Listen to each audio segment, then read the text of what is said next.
Descendants had some of the best musical pieces, and in this video, we've ranked all of them for you. The rank is based on YouTube views and the reception of the songs worldwide.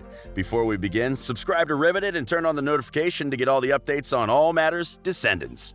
Number 19, My Once Upon a Time. Mal's friends were turned to stones, which led her to sing this particular song. In this song, she wants to establish her own distinct style. We're able to see that she is not like her parents, and she also realizes that one day her story will also be written. 18, Be Our Guest. Written by Howard Ashman, produced by Marco Marinangeli, and performed by Mitchell Hope, Kayla Balch, and Spencer Lee, among others. This is a special treat for the parents and other relatives who visited them on Family Day. Ben is joined by the rest of the Aradon kids to stage the musical performance by Lumiere, a servant to Beast and Belle, and a hero of Aradon. Fairy Godmother seemed a little too enthusiastic as she enjoyed the treat with fellow guests. 17, One Kiss. A kiss symbolizes a lot of things like love and betrayal. For this particular song, this one kiss is supposed to counteract a sleeping spell one's true love may be under. Doug is in a state with his romantic interest. Evie can break him out of the spell using this one kiss. She's basically contemplating whether or not she should kiss Doug. It's not that Evie does not want to release Doug from the spell. She's just afraid of failing not only by Doug not waking up, but also the realization that he is not her true love. She's afraid of being hurt because she has for most times been operating under the impression that they are meant for each other. The song ends with Evie finally deciding to go ahead and kiss Doug. What's My Name? Number 16. Uma. Gil and Harry Hook perform this song when Uma is angered by the fact that Mal is on the verge of becoming the future queen of Aradon, and there is nothing she could do because she is stuck in the Isle. Uma decides that she'll escape the Isle one day together with her pirate crew. Gil is ignorant of Uma's anger, and it makes Uma command her team to chant her name.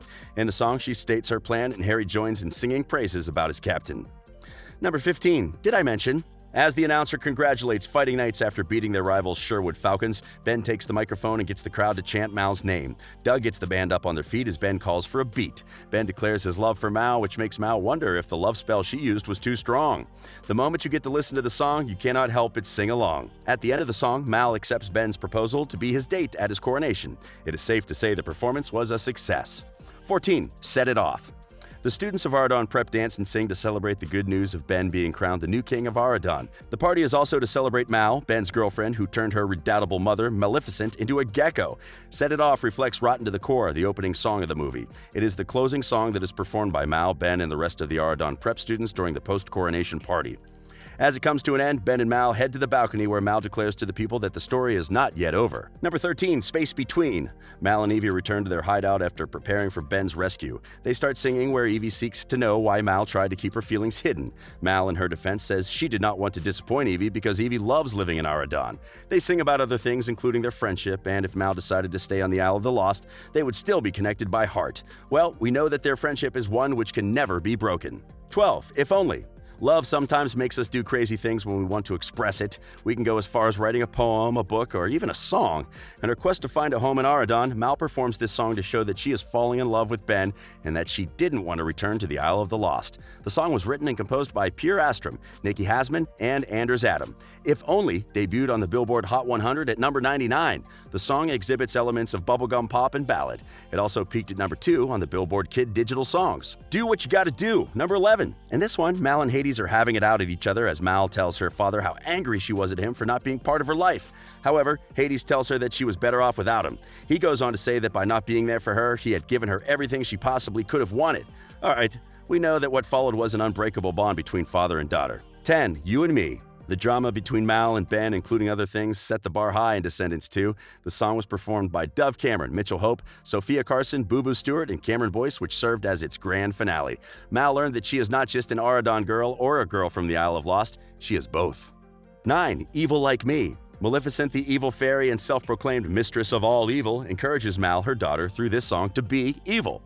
Maleficent promises her daughter that when she steals the magic wand from the fairy godmother, they will rule the land together as mother and daughter. This song is performed by the two when Mal in the Hall of Villains is left behind by Jay, who takes Evie and Carlos with him to find the wand, and in this hall, we see the statues of their parents. 8. Good to Be Bad. This song revolves around the villain kids who are not considered for Ben's program to go to Aradon Prep. Many of the unchosen villain kids wanted to go to Aradon. It has excellent choreography, and we can say that it actually may mean that it's okay not to feel okay, but we should look for help when we feel we need it. Number 7, It's Going Down. The song is performed by Uma and her crew as they finally escape the aisle. The villain kids create a dummy wand in order to exchange it for Ben. Ben, thinking that the wand is real, tries to persuade Mal and Uma to break off of the deal, but instead he is mocked by Uma for his kind heart. Mal's group, on the other side, also sings that they should just give Ben up without a fight. 6, Night Falls. In this song, Mal, Evie, Uma, and the others battle against a group of supernatural warriors. It is an exchange between them and the warriors, which happens concurrently with a scuffle. Mal and Uma debate on what strategy to use to come out victorious, but Evie prevails as the voice of reason and reminds them of the most important thing, which is to lead the charge for the rest of the crew. It's an excellent song to listen to, but cannot really be applied outside the context of the movie's storyline. 5, Ways to be Wicked. This song is the opening number to Descendants 2. Mal, Evie, Jay, and Carlos cast a spell on apples to manifest the wicked side of the people of Aradon. All of the students fall under this spell, including Beast, Belle, and Fairy Godmother. They all go partying and vandalizing the school properties. The choreography is really amazing, and the fact that it was entirely in Mal's head and not precisely what was happening in reality makes it more interesting. Josh Edmondson wrote the song with Charity Daw and Grant Michaels and produced it with Sam Hollander. 4, Chillin' Like a Villain. When the villain kids took Ben to the Isle of the Lost to take Mal back to Aradon, they realized Ben's kind and friendly personality would draw a lot of suspicions. They decided that he had to learn their wicked ways, and so Jay, Evie, and Carlos started singing about ways on how to be bad. After a couple of mistakes, Ben was finally able to learn, and he could finally chill like a villain. He was not grateful for the tips, though. The characters did justice to this song from their vocals to the acting. It's also good that Cameron, Boo Boo, Sophia, and Mitchell got to shine and show what they're capable of doing in the song. 3, Break This Down. Break This Down is an inspiring and perfect pop ensemble for the movie's epic finale. The entire cast is featured in the well-directed scene and great dancing as they take down the barrier between Aradon and the Isle of the Lost for good. It's an excellent song to bring people together and break a lot of obstacles. Quite a perfect piece for a happily ever after ending. 2, Queen of Mean. Sarah Jeffrey, in her role as Audrey, sings this song as she takes on a vengeful disposition towards life after she was snubbed by the man she loves. She chose to take up a bitter attitude after her boyfriend deserted her for someone else. She feels that despite being a nice person in life, she's received nothing in return but pain. She decides to get what she deserves at any cost, and Audrey feels she deserves to rule the world. It may be one of the latest songs, but it definitely ranks among the best. And our pick for the best song in the Descendants franchise is number 1, Rotten to the Core. Rotten to the Core was performed by Mal, Evie, Carlos DeVille, and Jay and peaked at number 38 on the Billboard Top 100. Its second version was released on December 18, 2015 as a single and was performed by singer and actress Sophia Carson.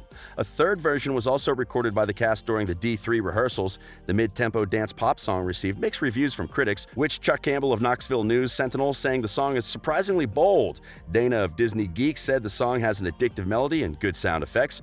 Rotten to the Core continues to get a lot of reviews and views as it has over 300 million views on YouTube with more than 1 million people liking it. What's your favorite Descendants song? Let us know in the comments section below. This has been Riveted.